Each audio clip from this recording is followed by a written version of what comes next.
शिकारियों से मरने के बाद लिया बदला। एक बार की बात है कि कुछ अंग्रेज शिकारी भारत के किसी जंगल में शिकार पर गए। उस जंगल के बाहर एक डाक बंगला था, पर उसमें पहले से ही कोई बड़ा अंग्रेज अधिकारी ठहरा हुआ था। अस्तु इन अंग्रेज शिकारियों को जंगल के बीच बने एक पुराने डाक बंगले में रुकना पड़ा। इस डाक बंगले का रखवाला अपने परिवार के साथ रहता था और डाक बंगले में रुकने वाले लोगों की सेवा करता था। इस रखवाले के परिवार में उसकी बीवी तथा लगभग 14 से 15 साल की उसकी एकमात्र लड़की थी। एक शाम जब अंग्रेज शिकारी शिकार करके वापस डाक बंगले पर आए तो नहा धोकर पीने बैठ गए। पीने के बाद उन्हें इतनी चढ़ गई कि वे लोग पूरी तरह से बहक गए और उस रखवाले को गोली मारने के बाद उसकी बीवी तथा बच्ची को नोच डाले। इन पापियों को नशे में कुछ भी पता नहीं चला और नोचने के बाद उन दोनों को भी गोलियों से भून डाले और तीनों की लाशों को डाक बंगले के पीछे दफना दिए। यह बात आए गई रह गई। अंग्रेजों ने फिर कुछ दिन के बाद वहाँ कैलाश नाम का एक नया सेवक रख दिया। किसी को कुछ भी पता नहीं चला कि इस पुराने डाक बंगले का पुराना सेवक और उसका परिवार कहाँ चला गया। एक बार की बात है कि नया सेवक कैलाश रात को गेट बंद करके सोया हुआ था। तभी अचानक उसकी नींद खुल गई, क्योंकि उसे लगा कि दरवाजे पर कोई रो रहा है। उसने एक हाथ में लाठी उठाया और दूसरे में चिराग और दरवाजे पर आकर हाँक लगाया। कौन है? इतनी रात गए कौन दरवाजे पर रो रहा है? उसने देखा कि एक किशोरी दरवाजे पर बैठी रो रही है। कैलाश उस किशोरी के पास गया और उसके सिर पर हाथ रखते हुए कहा कि बेटी रो मत, अंदर चल। फिर उस किशोरी के अंदर आने पर कैलाश ने उसे पीने के लिए पानी आगे बढ़ाते हुए पूछा कि बेटी तुम कौन हो और इतनी रात को अकेले इस जंगल में क्यों भटक रही हो? कैलाश की इतनी बातें सुनते ही वह किशोरी और तेज रोने लगी। कुछ समय तक तेज तेज रोने के बाद वह थोड़ा शांत हुई और कैलाश को बताई कि वह इस डाक बंगले के पहले सेवक की पुत्री है। फिर उसने यह भी बताया कि कैसे 4-5 अंग्रेज शिकारियों ने उसके पिता को मार डाला और उसके बाद उसके तथा उसकी माँ की आबरू को नोच डाला। फिर कैसे उसकी माँ तथा उसको भी गोलियों से भूनने के बाद डाक बंगले के पीछे दफना दिया। उस किशोरी की इतनी बातें सुनते ही कैलाश पूरी तरह सहम गया, पर निडरता दिखाते हुए पूछा कि ऐसे कैसे हो सकता है? अगर तू मर गई है तो मेरे सामने कैसे बैठी है? कैलाश की यह बात सुनते ही वह लड़की अचानक गायब हो गई और कैलाश कुछ समझ पाए इससे पहले ही वह उस कमरे की दीवार पर उल्टी टहलती नजर आई। कैलाश यह नज़ारा देखकर पूरी तरह से सहम गया। फिर अचानक वह लड़की आकर कैलाश के सामने बैठते हुए बोली कि काका आप डरिए मत, मैं आपका कुछ भी बुरा नहीं करूँगी। धीरे धीरे कैलाश का डर जाता रहा और उसने अपने मस्तक पर आई पसीने की बूंदों को गमछे से पोंछ लिया। फिर उसी रात को उस लड़की ने वह जगह दिखाई जहां उन तीनों को दफनाया गया था। कैलाश ने कुदाल से खोदकर उन तीनों के अस्थिपंजर को निकाला। फिर कैलाश ने उस किशोरी से वादा किया कि वह उन अंग्रेज शिकारियों के खिलाफ कोर्ट जाएगा और किशोरी को इंसाफ दिलाकर रहेगा। कैलाश की बातें सुनकर वह किशोरी रोते हुए बोले कि काका आपको कुछ नहीं करना है, बदला तो मैं लूँगी, बस आप मेरी थोड़ी सी मदद कर दे। फिर क्या? उस किशोरी के बताए अनुसार कैलाश ने बीमारी का बहाना बनाकर उस डाक बंगले की नौकरी छोड़ दी तथा उस किशोरी को किए वादे के अनुसार उस किशोरी के माता पिता की अस्थियों को जला दिया तथा उन दोनों के नाम पर पूजा पाठ भी करवाया। उन दोनों की मुक्ति हो गई, पर लड़की के कहे अनुसार कैलाश ने न लड़की के अस्थिपंजर को जलाया और न ही उसके क्रियाक्रम के लिए कोई अनुष्ठान पूजा पाठ ही किया, क्योंकि किशोरी ने कहा था कि अगर उसके लिए भी पूजा पाठ हो गई तो वह इस भूथी योनि से मुक्त हो जाएगी और फिर उन दरिंदों से बदला नहीं ले पाएगी।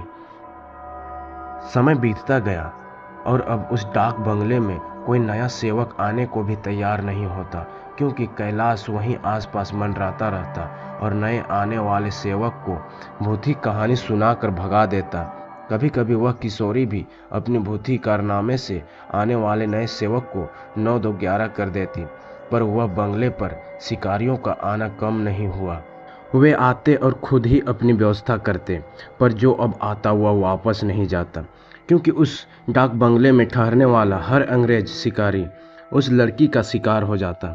कभी कभी तो ऐसा होता कि वह लड़की किसी अंग्रेज शिकारी को अपने लटकों झटकों में फंसाकर उस डाक बंगले में लाती और रात को अपने असली रूप में आ जाती और डराकर उस अंग्रेज को मार डालती और उसका खून पी जाती। यह क्रम चलता रहा और उस डाक बंगले में मरने वाले अंग्रेज शिकारियों की मौत रहस्य ही बनी रही। अंग्रेज अधिकारियों के लाख कोशिश के बावजूद न हत्यारा पकड़ में आता और न ही मरने वाले अंग्रेज शिकारियों अधिकारियों के मौत का कारण पता चलता।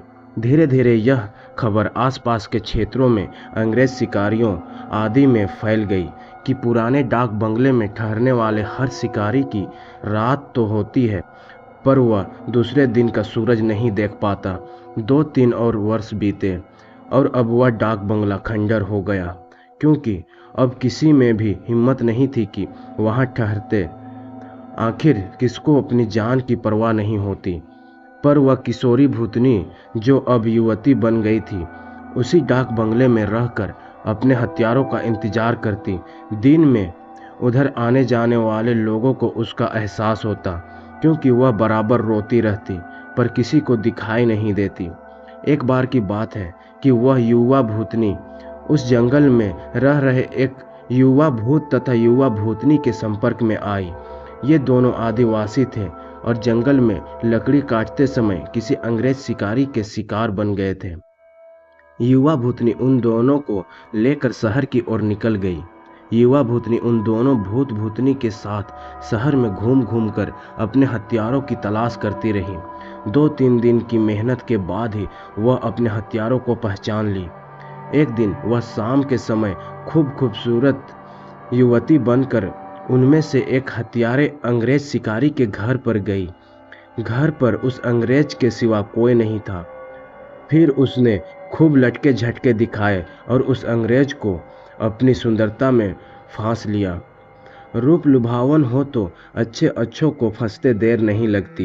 योजना के अनुसार वह दूसरे दिन भी उस अंग्रेज से मिली।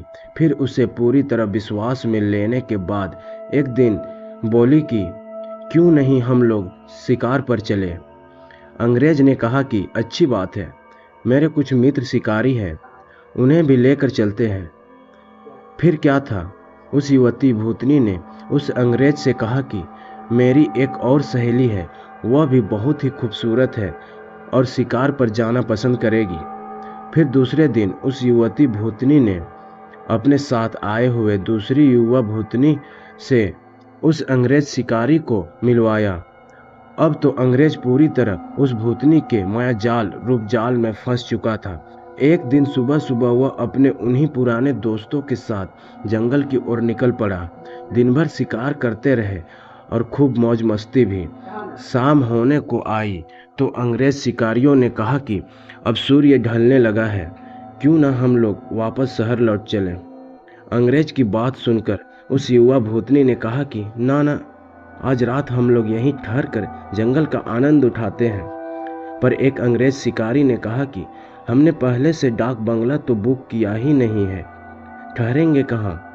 फिर क्या था, वह युवा भूतनी मुस्कुराई और बोली कि इसी जंगल में दूसरी ओर मेरे एक मित्र आदिवासी की कुटिया है, हम रात वहीं बिताएंगे और खूब मौज मस्ती करेंगे। अब हुआ यूं कि उस युवा भूतनी की योजना के अनुसार देखते ही देखते उसके मित्र युवा भूत ने एक मड़ई तैयार कर ली थी। उसमें ऐशो आराम की सारी चीजें भी ला दी थी। उन दोनों युवा भूतनी के साथ ये अंग्रेज उस मड़ई में पहुंचे। इन अंग्रेज शिकारियों को उस मड़ई की दशा देखकर अजीब लगा, क्योंकि उस मड़ई में महलों बड़े बड़े होटलों जैसी व्यवस्था थी। रात को पार्टी शुरू हुई तथा साथ ही अंग्रेज अधिकारियों की सिट्टी पिट्टी गुम होना शुरू हो गई, क्योंकि पहले तो उन दो युवा भूतनी जो देखने में बहुत खूबसूरत लग रही थी, अचानक बहुत ही डरावनी रूप बना ली। ऐसा रूप जिसे देखते ही अच्छे अच्छों की पैंट गीली हो जाए। फिर क्या था, उन भूतनियों ने गिलास में खून भर कर लाकर उन अंग्रेजों को पिलाना शुरू कर दिया। किसी अंग्रेज की हिम्मत ही न थी कि वह ना करे, क्योंकि सबके सब पूरी तरह से डरे हुए थे और कांप रहे थे। अचानक आदिवासी युवा भी विकराल रूप में आ गया और अचानक उछलकर पास के एक मोटे पेड़ की मोटी शाखा को उछलकर इतना जोर से खींचा कि चर की आवाज के साथ वह मोटी शाखा टूट गई। उसके बाद वह विकराल भूत उन अंग्रेज शिकारियों में से एक को पकड़कर पैर के नीचे दबाकर देखते ही देखते चीर दिया और उसके खून को पीने लगा। उसका खून पीता देख दोनों भूतनियों ने भी लंबी लंबी विकराल चीख निकालते हुए खून पीने में उसका साथ देने लगी और साथ ही अपने बड़े बड़े नाखूनों से उसका शरीर जगह जगह से चीरने लगी। उस युवा भूतनी ने तो भयानक आवाज निकालते हुए दौड़कर एक दूसरे अंग्रेज शिकारी के पास पहुंची और उसकी आंखों में अपने विकराल भयावह भाले जैसे नखों को डालकर उसकी दोनों आंखों को निकालकर खा गई। इसके बाद उन तीनों भूतनी भूत ने एक एक करके सभी अंग्रेज शिकारियों को मार डाला। दूसरे दिन उन अंग्रेजों की खोज में गए अंग्रेज अधिकारियों को उनकी ऐसी विभत्व लाशें मिली जो देखने में बहुत ही भयावह लग रही थी। उनको ऐसे नोचा गया था कि लगता था कि यह किसी मनुष्य या जानवर का काम ही नहीं हो सकता। कैलाश को तो सब कुछ पता ही था, पर वह किसी को कुछ नहीं बताया। फिर एक दिन समय निकालकर गोपनीय रूप से कैलाश ने उस युवा भूतनी के कंकाल को भी जला दिया तथा उसकी मुक्ति के लिए एक पूजा करवा दी। अगर कहानी अच्छी लगे दोस्तों तो चैनल को ज़रूर सब्सक्राइब करिएगा।